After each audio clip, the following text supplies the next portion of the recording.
Welcome back to the deep dive. Today we are strapping in for something that, well, on paper looks incredibly dry. We're looking at an exam syllabus, specifically the VMware 3V0-23.25. It really does sound like a serial number, doesn't it? Or maybe a robot from a sci-fi movie. It does, but, once you peel back the layers of this thing, it is actually a masterclass in logic, strategy, and systems thinking. We aren't just talking about memorizing which button to click. No, not at all. We're talking about the vSphere 8.x Advanced Design Exam. This is the beast. It really is. And you hit the nail on the head there. This isn't an admin exam. Yeah. It's not about how do I fix the server when it crashes. Right. It's about how do I build the world so the server never crashes in the first place. Right. It's a total shift in mindset. Okay, so before we get into the weeds, let's set the stakes for everyone listening. Because this isn't some casual quiz. We are looking at 60 questions, a very tight timeline of 135 minutes. Which goes by in a flash, by the way. I bet. And a passing score of 300. And the price of admission. That's $250. Which is $250 of your own money, or a really awkward conversation with your boss if you have to ask for it a second time. Exactly. You do not want to take this one twice. So our mission today is to decode the architect's mind.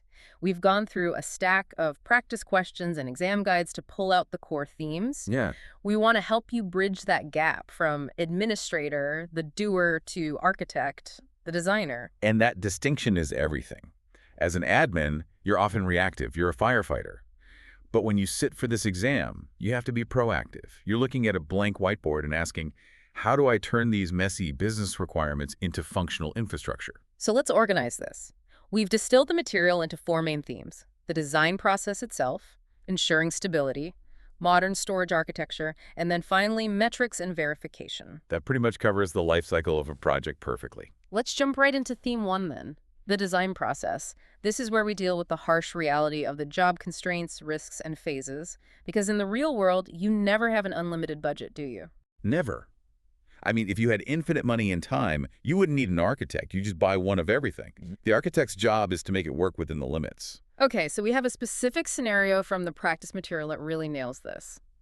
Imagine a stakeholder comes to you and says, we're building this new project, but you must use our existing fiber channel switches. There's just no budget for new ones. Ah, classic.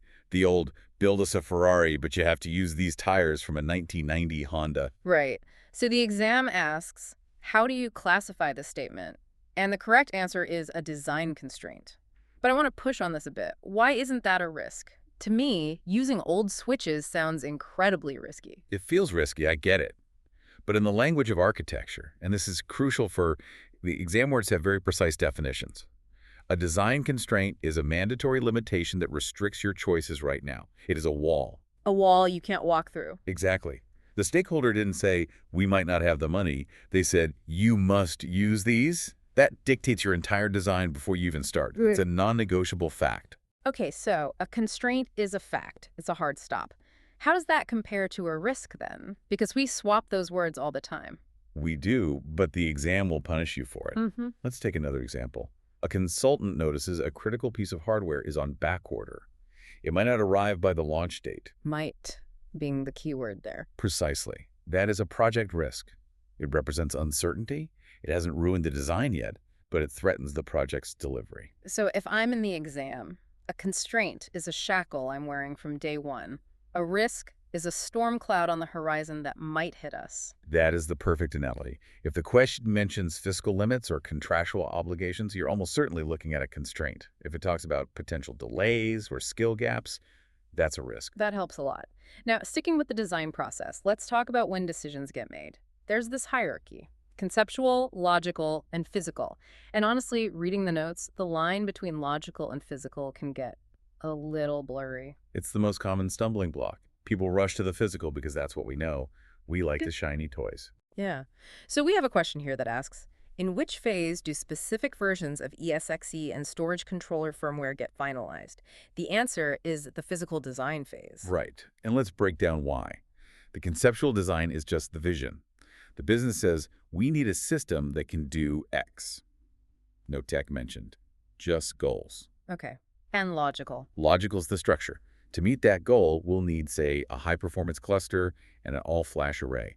We've defined the components, but not the products. So at the logical stage, we know we need flash storage, but we don't know if it's Pure or NetApp or vSAN. Exactly. You're defining the relationships between things. The physical design is where you say, okay, we're using a Dell PowerEdge R750 with ESXi version 8.0 update 2 and this specific firmware. Ah, so it's where the rubber meets the road. 100%. If the exam question mentions a version number, a specific driver, or a cable type, you're in the physical phase. You can't install a concept. You have to install a specific file. That clears it up. Let's shift gears to theme 2, ensuring stability. This feels like where vSphere 8 really tries to modernize things. Absolutely. The tools available now are miles ahead of where we were just a few years ago. So one of the big features is about keeping hosts consistent. The scenario is you want every host in a cluster to have the exact same software state. In the old days, that was baselines in Update Manager, right? It was legacy baselines, and they were fine, but they were imperative. You had to tell the system, install this patch, now install this driver. It was a checklist. And if someone manually logged into a host and changed a setting, You'd get drift. Suddenly, host A is different from host B. And 3 months later, you're chasing a weird bug because your environment is inconsistent. You end up with these snowflake servers. You don't want unique servers. no, you want boring, identical servers. Oh, yeah. So what's the vSphere 8 answer? The notes point to declarative cluster images. Yes. And the key word there is declarative. That's a buzzword we hear all the time. Yeah. For someone listening who might just glaze over at that, what's the simple difference? Okay, think of it like the thermostat in your house. That's a declarative system. You don't tell the furnace, turn on for 10 minutes.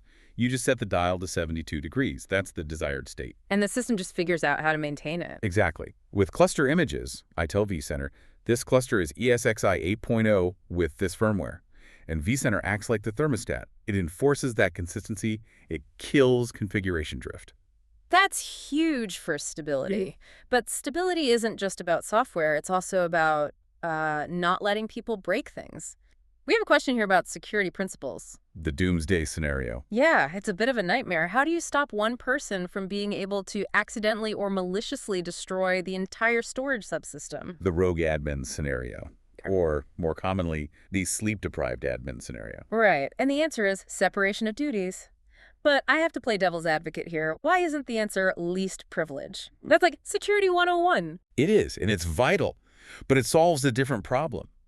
Least privilege means I only give you the access you need to do your job. But what if your job is to manage all the storage? Then least privilege would still give me the keys to the kingdom. I'd have the button to delete everything. Exactly. Separation of duties is different. It's about distributing that power. Like the 2 keys to launch a nuclear missile. That's the classic analogy. Yeah. It makes sure that no single individual has total control. Maybe you can request a storage deletion, but I have to approve it. It's a structural safeguard. Moving on to theme 3, modern storage and architecture. This gets a bit more abstract. There's a question that asks you to identify a logical entity. The options were storage controller, SSD cache, switch chassis, and a virtual machine port group. And the winner is? The virtual machine port group. But why? I mean, it feels pretty real when I'm configuring it. Here's the test. Can you kick it? You can kick a switch chassis. You can hold an SSD in your hand. Those are physical. But a port group. You can't hold a port group. It's a ghost. It's a policy. It's just a set of rules, VLANs, security settings that exist purely in software. It's an abstraction, a logical construct applied to the physical gear. That makes sense. The instruction manual, not the furniture. Speaking of logical constructs, we have to talk about containers. This seems to be the biggest shift in the exam content. It is. The line between infrastructure admin and DevOps is, well, it's gone. If you're designing vSphere today, you are probably designing for Kubernetes. So the question asks how to provide persistent storage to containerized apps in vSphere 8. The answer is cloud-native storage, or CNS. But why do we need something special? Why can't a container just use a VMDK like a normal VM? Because of the life cycle. A virtual machine is usually a pet. You build it, you name it, it lives for years. Containers are cattle. They spin up and die in seconds. Thousands of them. So trying to manage storage for them the old way. It's a nightmare. It's too slow. You can't have a storage admin clicking create volume 500 times an hour. The ticketing system alone would crash. So what does CNS actually do? It acts as a translator. It integrates vSphere directly with Kubernetes, so a developer can just write code that says, I need 10 gigs of gold storage, and vSphere automatically makes it happen. The architect doesn't have to be involved in every single request. Exactly. For the exam, if you see Kubernetes or containers needing storage, the answer is almost certainly CNS. It makes vSphere Kubernetes aware. All right, home stretch. Theme 4, metrics and verification. We've built the thing, secured it. Now how do we prove it works? This brings us to the AMPRS framework. AMPRS. Availability, manageability, performance, recoverability, security. The question is, if you design a centralized dashboard for monitoring health, which pillar does that satisfy? And I bet a lot of listeners are screaming performance at their speakers right now. I definitely would have. It monitors speed and health, right? It does. But the dashboard itself is a tool for the human administrator. The correct answer is manageability. That's tricky. Walk us through that logic. Think about it. You could have a system that is incredibly fast, high performance, and never goes down high availability. But if you have to log into 50 different command lines just to see if it's okay, it has terrible manageability. So manageability is about the quality of life for the ops team. Exactly. A centralized dashboard reduces complexity. It makes the system easier to run. That is the definition of manageability. That is a really important distinction. Okay, another metric, recoverability. The question asks for the metric defining the max time to restore a service after a failure. This is the battle of the acronyms, RTO versus RPO. Recovery time objective versus recovery point objective. The answer here is RTO. But I feel like people mix these up constantly. They do. The easiest way to remember is to look at the middle letter. RPO is point. That refers to a point in time. How much data did we lose? 5 minutes worth, 5 hours. It's about data loss. And RTO? RTO is time. How long does the clock tick while the service is down? If the business says we need to be back online in 4 hours, that is your RTO. So for a question asking about time to restore, RTO is the only choice. Correct. Recoverability relies on RTO. If you confuse those two in a real disaster, you're going to have a bad day. Got it. Okay, final piece of the puzzle. You've designed it, built it, set your metrics. Question 2 asks, how do you prove the solution actually does what the business wanted? You need a receipt. And that receipt is called the validation plan. Right, and this is so often skipped in the real world. A validation plan isn't just a config guide. It's a document with specific test cases and success metrics. So it connects the end of the project all the way back to the beginning. Yes. Remember those requirements we talked about at the start? The validation plan is where you prove you met them. You ask for an RTO of 4 hours. Here's the test log showing we recovered in 3 hours and 50 minutes. Without that, you're just hoping it works. Exactly. An architect validates. An administrator just hopes. And hope is not a strategy. Huge thanks to everyone for tuning in to this deep dive on the vSphere Advanced Design Exam. Good luck with your studying, and we will catch you on the next one. Good luck, everyone.